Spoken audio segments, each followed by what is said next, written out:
Hi everyone. I thought I would record a few other tidbits about Diigo, since some people have expressed some difficulty with the tool, and now that I bet people will start getting ramped up to completing the assignment, I thought I would just highlight a couple of things. I've now completed the sample for assignment using cultural memory, which basically, again, the assignment is collecting resources related to the topic you have been assigned, and then adding a topic to our group that summarizes the approach that you are dealing with. So if it's rhetorical criticism, then you collect resources you find either websites or books from Google Books or things like that, and you can annotate those things you find in Diigo, et cetera, et cetera.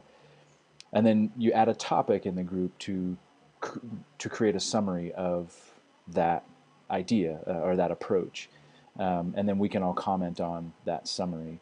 So one of the things I'll show you in this little demo is how to create that topic and what we're looking for there. So um, again, first thing you'll do is log into Diigo. So you'll however you get to Diigo, you can just do diigo.com in your browser and then click sign in, and then however you usually sign into Diigo, sign in. I'm going to enter username and password.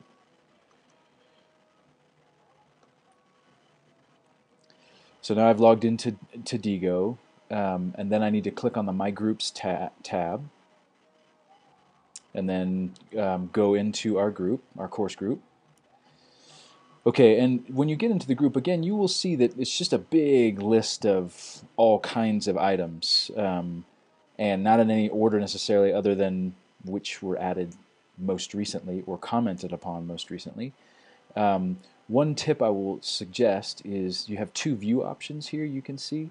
One is the compact display, and the other is a display that's better for just browsing on one page rather than having to click into each item.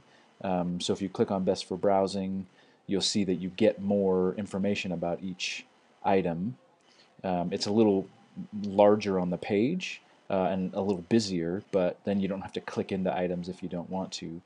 You can see the difference between, that's the browse view, and then the compact view. You just get titles and a few tidbits. So that's one tip.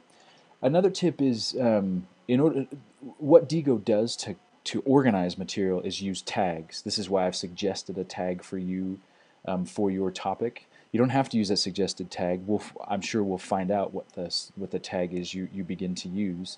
Just make sure you're consistent. Make sure you use at least one of the same tags for every item you collect related to your topic. So there are a number of ways to get this material filtered by tag.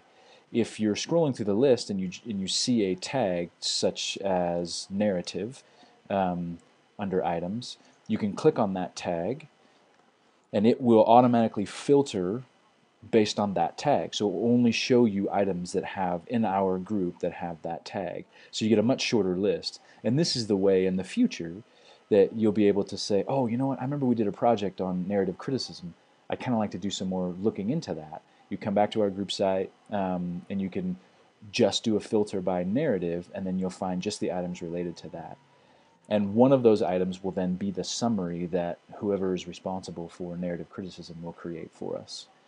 So that's one way you can get things filtered by tags, is to just click a tag that you see in an item. Another way is at the bottom right-hand portion of the screen, you'll see a top 10 tags. Here, Diigo will automatically track the tags that are getting the most activity in our group. You can also click here to see items related to a tag. So I can click on memory, and it'll show me all things related to memory, and only those things. So that's a good filter.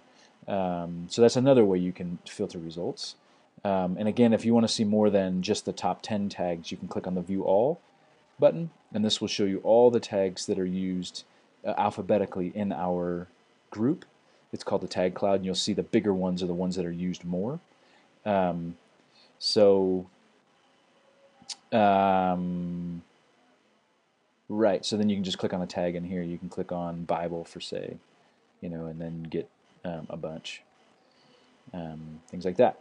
Okay, so those are some ways to filter the results so that you don't have to see everything and weed through it, but you can just see things related to the particular tag that you're interested in. Another way to filter is to just see bookmarks or just topics. Now, the time that this may be useful is toward the end of this assignment. We've asked you to comment on a few other people's summaries of their topics. Well, what you can do is you can click on this topics link in the filter area, and that will just show you any topics in our group rather than all the bookmarks.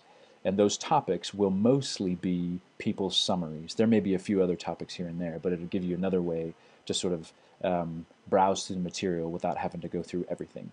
So anyway, there's a couple of tips on how to manage this material. Again, if you have other questions about Diigo and getting the bookmarking working and using it with whatever browser you're using, feel free to let me know, and I can either talk to you on the phone or meet with you in person, or try to email or create more instructions. If there are other tutorials that would be useful, let me know. And so finally, what I wanted to show you is an example of the summary that I would like you to do, that we would like you to complete as part of the project, and show you how to do that. So a sample would be this cultural memory in the Bible item that's in our Diigo group. And you can tell the difference between a bookmark and a topic by the little icon here next to the link. This little two bubble icon is a topic, and you'll see it on the topic button here. And then the bookmark icon you'll see next to bookmarks. See here. So that's how you tell the difference between kinds of objects in Diigo. So anyway, if you click on this cultural memory in the Bible link, you'll see that what I've done is create a very short entry topic describing cultural memory and this cultural memory theory as it relates to reading the Bible. I've given a very brief description and then a couple of examples of ways that it's used, really generic ways that it's used, and I've included some links, and then some representative scholars of this approach. And your summary can take all kinds of forms, but it need not be long. It's 100 to 200 words, and really it's just the essence of what this critical approach offers to reading the biblical text. And the resources that you collect will be the place for us to go find out further information. So the more you highlight things on those resources and annotate those, the more useful this tool will be for us. So anyways, this is what it looks like, and then you'll be able to comment on each of these topics as the project goes along. So the way to create this is fairly simple. You log into Diigo, come into our group, and you just click on the topic button. And let's say you were doing rhetorical criticism as your critical approach. You would type in rhetorical criticism or some other title that includes the name.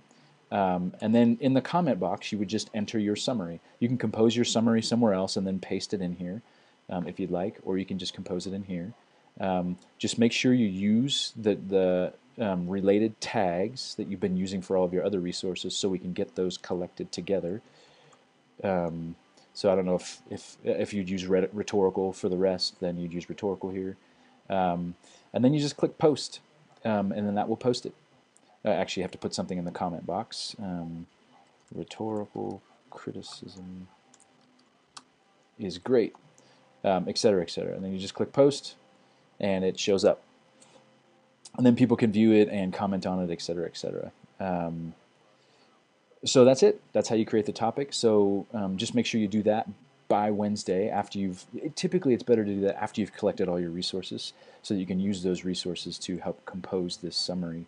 Don't feel like you have to be super careful about citation in the summary, but certainly if you refer to works, make sure you note that. If you're using people's language or ideas, make sure you note that as well. And again, if you have any questions about that, let us know. I hope Diigo has seemed somewhat useful, even if it takes a little while to learn. And again, I'd take any feedback you had on the tool or on our ability to use the tool for this class. Hope you're doing well.